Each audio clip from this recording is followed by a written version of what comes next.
another runner in the night, blinded by the light, wrapped up like a douche, another runner in the night, blinded by the light. This is my introduction. I'll be demonstrating several concepts involving light. Light is a mixture of particles or photons and waves. The first concept of light I'll discuss is shadows.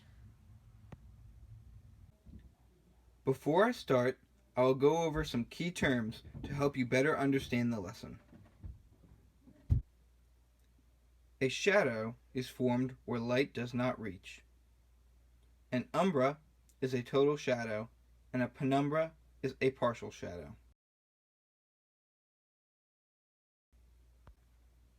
Absorption is the ability of matter to capture electromagnetic radiation and convert the energy of a photon into internal energy. To be transparent is to allow light to pass through so that objects behind can be distinctly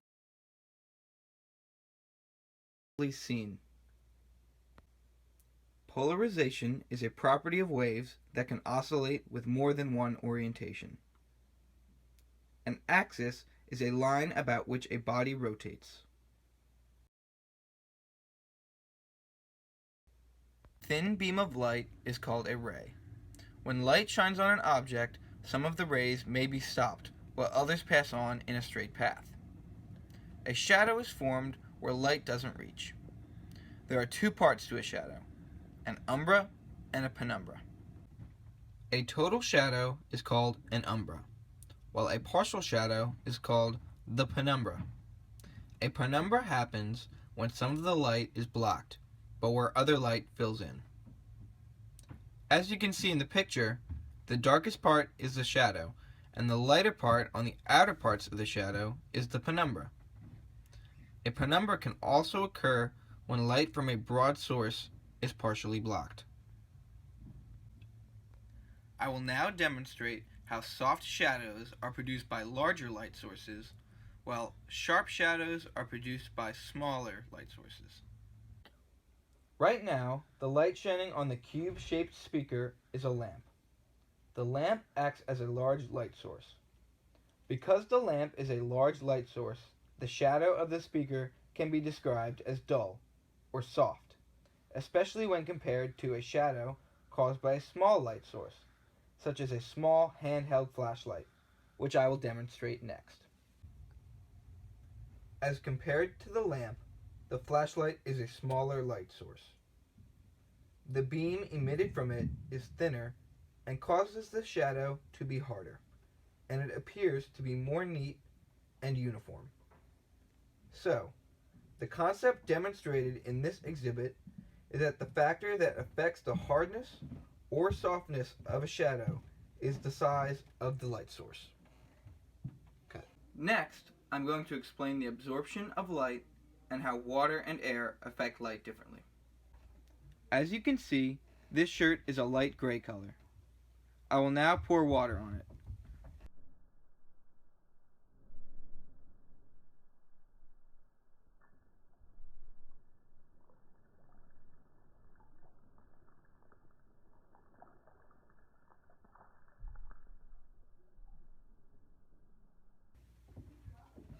As you can see, the shirt now appears to be darker. This is because light affects liquids and solids differently. Light incident on a dry surface bounces directly to your eye, while light incident on a wet surface bounces around inside the transparent wet region before it reaches your eye. Absorption of light happens in each bounce. So more absorption of light occurs when an object is wet, causing it to look darker in color. As shown in the shirt demonstration, water and air affect light differently. This graphic further explains that by showing that light traveling between air and fabric gets scattered in all directions, including back to our eyes. When light travels between the water and the fabric, it mostly gets scattered forward, so it penetrates deeper into the fabric, and there is less light reflected back into our eyes.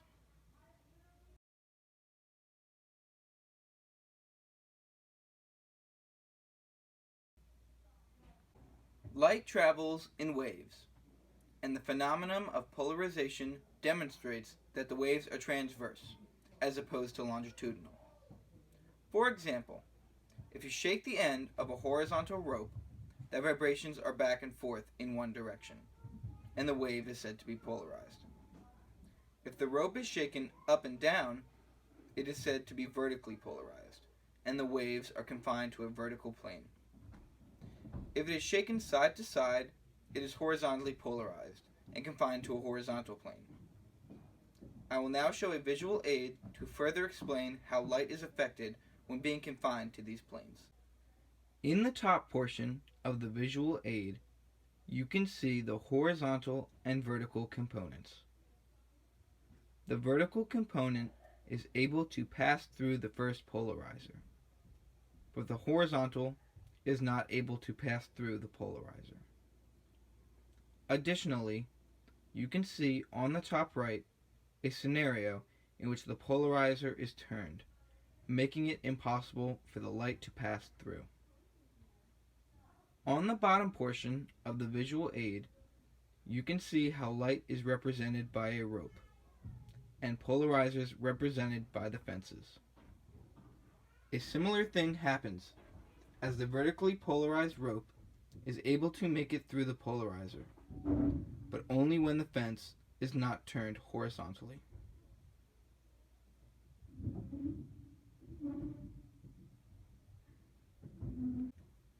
In this demonstration, I will show you an example of polarized lenses blocking out horizontally vibrating light. Both lenses are see-through, even when overlapped normally.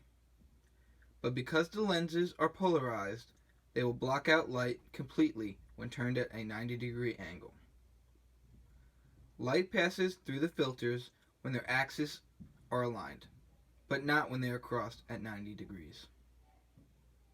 This is extremely similar to the visual aid involving rope and picket fences. It is essentially the same thing.